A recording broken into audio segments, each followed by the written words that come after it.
Good morning. Today I'm going to talk about how to study. Now, you probably think you know all about that, right? Yes. You've been studying for years. And I expect some of you are fantastic at studying, really organised and good at concentrating. But there's always room for improvement. And your exams aren't far away. So these tips are for all of you. Right, so what's the best way to study? Well, first of all, it's a good idea to have some kind of plan or timetable. This could be for the week or a longer revision timetable for an exam from 1 month to 6 months. Yes, if you're studying for an important exam, it's important to think long term. Draw up a timetable, but revise it often. If it's not going to plan, you may have to rethink it. Next, think about your environment.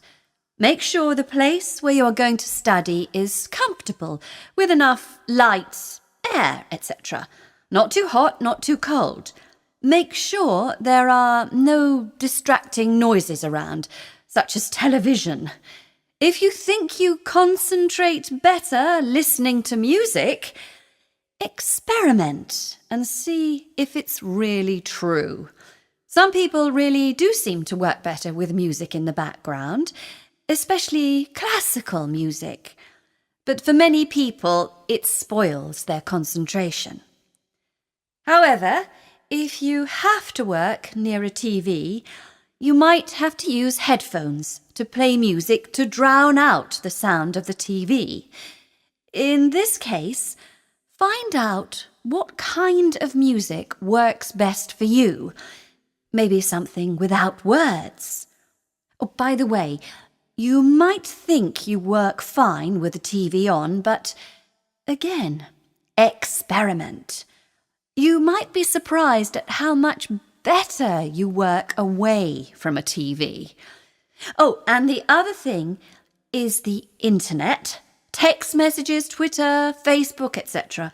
Forget about all of that while you're studying. You can't be kidding. No, really, you can ignore it for an hour or so. It won't be the end of the world if you don't reply to a message immediately. Right, planning breaks. Plan your study periods in chunks with regular breaks. Many people recommend half an hour of concentrated study, then a 10-minute break. But you can adjust this to suit you. If you study for too long at a stretch, your mind will work less effectively. So be careful. In your short break, you can give yourself a treat, such as a cup of green tea. Disgusting. Well, I wouldn't advise a chocolate bar as a treat. A sugar rush is not great for concentration. Sugar rush. Okay, so next let's think about what you do when you're studying. Some people just read through their notes or textbooks and underline in pencil or highlight important bits. If this works for you, fine. But I'd suggest that it's better to write notes of some kind, so your mind is processing the information more. This way, you are also producing material which will be useful for last-minute revision. I don't recommend very last-minute revision, by the way, but we'll come back to that later. Have a look at these examples of student notes. Which do you think are best? The first person has written important phrases at random. The next has a table with clear headings and boxes with notes. The next has summaries. And the last one has mind maps. You've got the main topic in the circle, then lines coming off the circle attached to subcategories. then more lines to further details. Complicated. Mind maps are great for showing the connections between different bits of information. They seem to work in the same way the brain works. So, what do you think?